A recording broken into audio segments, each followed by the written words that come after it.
All right, guys, welcome back to TCI headquarters. We get to talk about a win this week. Not just a win over the Irish. Always good to beat Notre Dame. Great game. Review the interviews from the last couple days. I'm going to start with Dabo. I thought one of the interesting things he said, it was the last question from David Hale. About obviously we talked last week on the videos and other places about Tyler from Spartanburg, and David Hale asked him if he heard from how frequent when he made comments, sometimes would he hear from other coaches, and Dad was like, well, you must know something to be asking that. So he's like, well, I guess I got to be honest about it. And Dabo said he heard from a lot of coaches, a lot of big-name current coaches, a lot of big-name former coaches about the comments he made last week in response to Tyler from Spartanburg, and that his comments hit home with a lot of the coaches out there. Yeah, it was like, Dabo was, we all know what Dabo said, and one of the things Dabo said was talking about appreciation for wins, and I think that was the main thing that kind of hit home with a lot of these coaches, that they've all been in the business and they do these great things and they put the program in places that it's never been before, a la what Dabo's done at Clemson, and they end up not appreciating it. And so, anyway, it turned out to be it turned out, I think Dabo felt good that other coaches said, hey, thanks for going to bat for us. That's really what it was. And it was a pretty cool moment, I thought. First thing you learn in media is to cut your phone off. Yes. And get ready to do a press conference and stuff. So that's on me. Dabo also talked about a ton of injury stuff today. He was like, somebody asked him to kind of give a general. He's like, there are too many people out. He's like, you guys are going to have to ask. He said you got to be specific. Names. Yeah. Shipley, obviously, the biggest one. Shipley sounds like he's on his path to being back this week. Maskell sounds like there's a good chance he'll be back if he practices well this week. Sadler sounds like there's a good chance he'll be back. Jones is still out. Some of the Phillips is still out. One of the interesting things to me, and Gavin wrote on this based on Dabo's comments, I guess Sunday night, about Tyler Venables. He made a comment there that made me say, all right, Gavin, we got to write this, because it sounds to me like he might be coming back. And he's a guy I've been looking at in warm-ups every week, kind of wondering if we're going to see him without the jersey, trying to do some workout stuff. But Dabo said today that he will be working with the scout team this week, and they're going to see how that goes. So it certainly sounds like there's a good chance that we could see him back in the lineup, maybe against North Carolina, South Carolina. Definitely bowl game. He even said Marcus Tate could be back for the bowl game. For the bowl game, yeah. So that's good news, because it tells you it's not as serious as knee injuries we originally thought it was, and that's good. That's great. Yeah. Great for all the way around, for Marcus Tate especially. Because he's already been through that Antonio Williams could be back at some point. Yeah. So, there's guys coming and going. And but me and you had a good point, though. You brought this up the other day. Antonio Williams, he's only played 4 games, so do you want to sit Antonio Williams? I would not bring Antonio Williams back if you didn't have to. Yeah. I agree. Now, you could bring him back for the bowl game, because that doesn't count against the red shirt. Yeah. But I don't think I would, I wouldn't bring him back just for South Carolina or something like that and burn the season. Yeah. By the way, R.J. Mickens also, he said, could play this week as well. So Clemson, that'd be good if they could get Venables and Mickens back with Makuba back there. Then you feel a little bit better going up against this guy from Georgia Tech who's literally is killing it. Well, Venables won't be there this week, but thinking more next, because he's on the scout team this week. Yeah, that's right. You're right. Good point. But they're getting some pieces back. Right. They threw some guys to the Wolves last week. Griffin and some other guys that have great games, built their confidence. So Griffin found out on Thursday. Yeah. And he's a cool kid. He came over last week last year he was signing his cars for the old Clemson. Just a great kid. And then of course he was out and all of that. So it's good to see someone like that have a big moment. What else from Dabo today? I think the main thing that really came out of it, he mentioned Shipley likely going to return this week, but he also mentioned that he's going to ride the hot hand, that it's going to be Phil Maffa that's going to start this week against Georgia Tech. So Moff he said we're going to continue to go with him because he's the hot hand. And now he said don't get amnesia. You know, Will Shipley's still a really good back, and we're going to use Will Shipley also. But he felt like, you know, after what Moffa did last week, they kind of got to ride that hot hand and go with it as long as they can.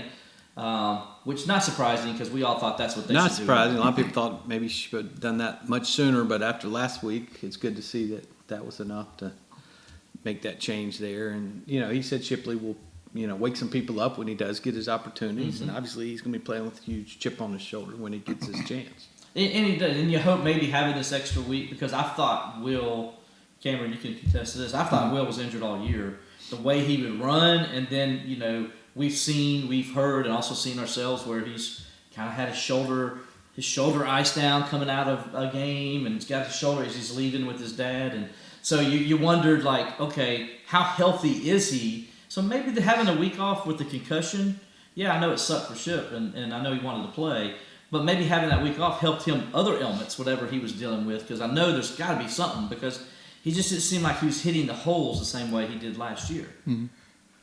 Well, and I'll tell you what, that leads directly back to talking about the Shipley and Moffa argument, straight back to talking to Riley on Monday. And it goes for the entire offense, actually, because he was talking about, oh, well, how do you navigate? I think it was Larry who asked, how do you navigate right now? You've got these two running backs, and especially Moffa who's hot. Obviously, Dabo said what he said today, but how do you navigate?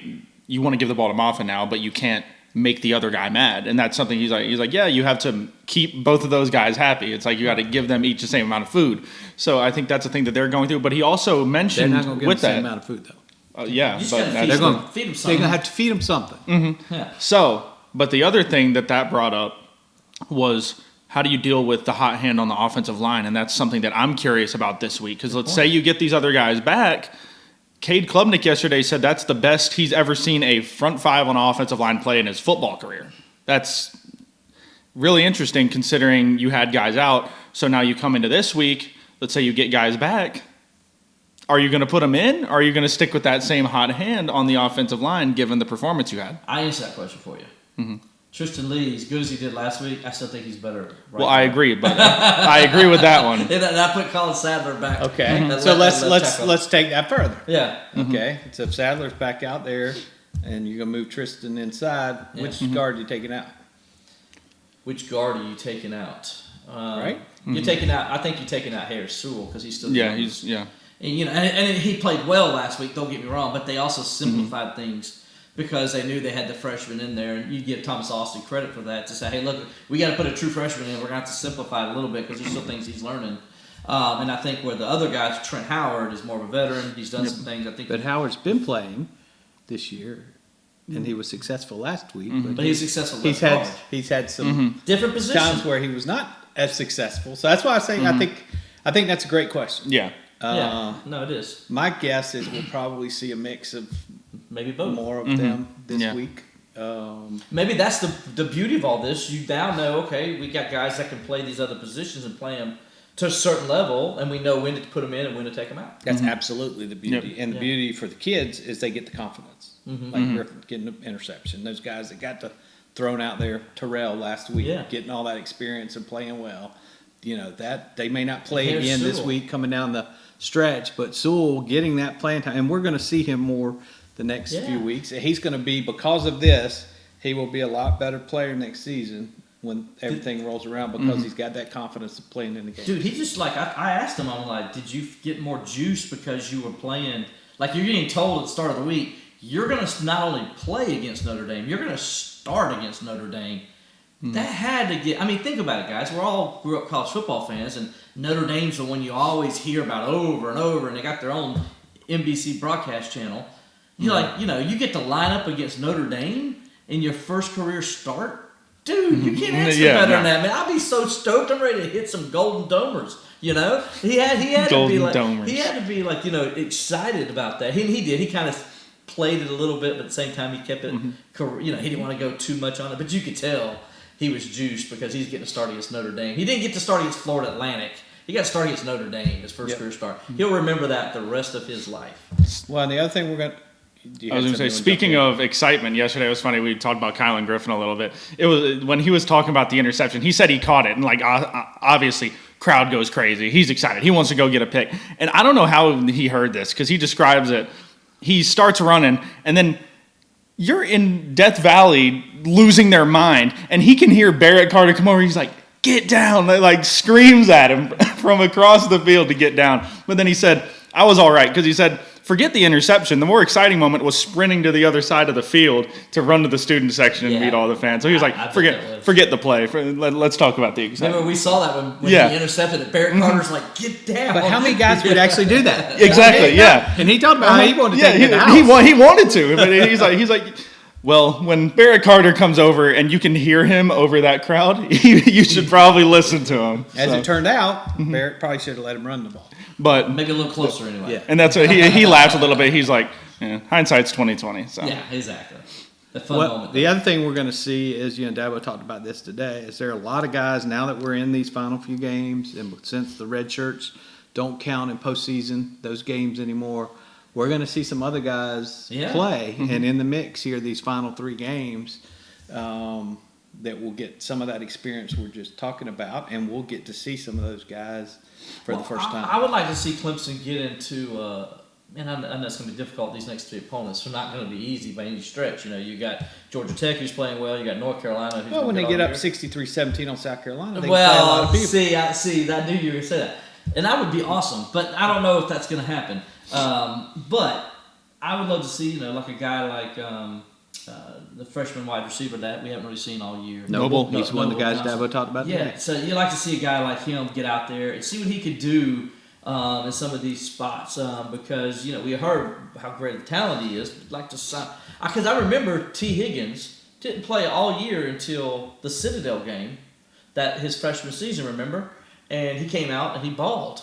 And it's like, that was the day T. Higgins was introduced to everybody in college football. And then the next week he played against South Carolina, made a couple of big catches there, and then you realize, okay, this guy's going to be really, really good. Mm-hmm. Maybe it's a situation like that. You never know. That's why you like to see these kind of guys thrown out here late in the season. Yeah, I mean, those are some interesting things to watch as we're trying to put pieces together for the future and for next season. Mm-hmm. And Dabo talked about the rule and how he likes the rule because he says you're going to see people transferring off playoff teams now. And, we're seeing more and more of the transfer thing. So being able to bring some of those guys into the mix to help with that. And, this may be a year for Clemson where they may have a number of starters sitting out the bowl game where it's going to be good to have some of that extra depth. Yeah, and we just saw what happened at North Carolina State with their quarterback. Him announcing today he was going to redshirt the rest of the season, so he entered the transfer portal. Mm-hmm. So that's why you do it. That's where we are. That's where we are. That's it is what it is. Yep. Which is not good news for NC State, by the way. Nope. All right. Any other players you want to hit on from yesterday? No, but I will say one little thing, just because we haven't mentioned the name.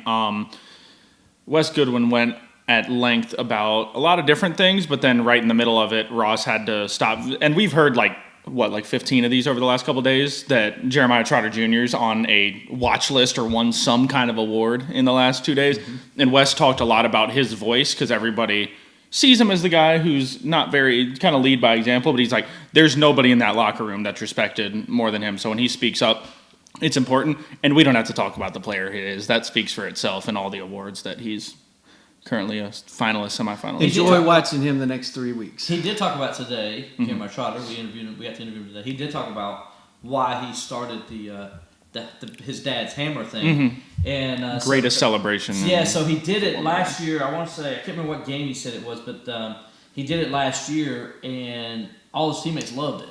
And they were like, dude, you got to keep doing that again. So he says, so I talked to my dad. My dad says, yeah, just keep doing it. It's awesome, man. Your teammates love it. That's the whole point of it. Go ahead and do it. So he says, first time he did it, he just did it.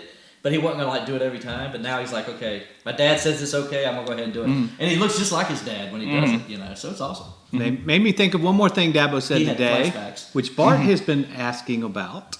Because he's all over taking the pictures with Dabo, notices all these things. I think you guys may have even talked about it. He's like, when's Dabo going to go back to wearing the block C hat?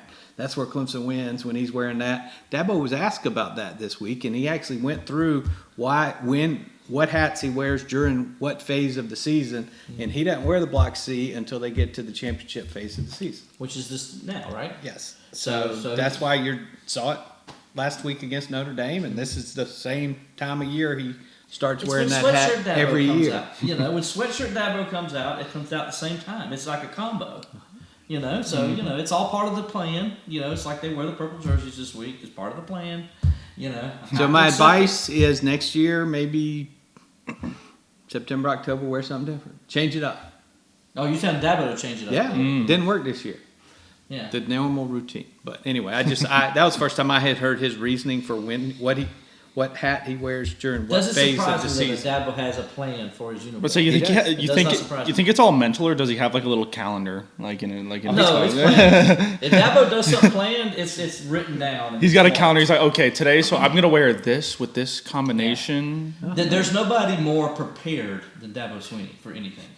That is no truer statement. But he was Trust not me. prepared last week for Tyler from He Spartanburg. was not No. prepared for Tyler from No. Spartanburg. No, that caught him by surprise. That was not on his schedule. That was No. not. No. All right, guys, that's a recap of a lot of highlights, talking about a great win over Notre Dame, looking ahead a little bit to a big game this week. Tigers need to keep winning, and next week we'll talk more about the bowl games. Will wrote on that this week in the Insider and broke down some of the different scenarios. So we'll get into all that.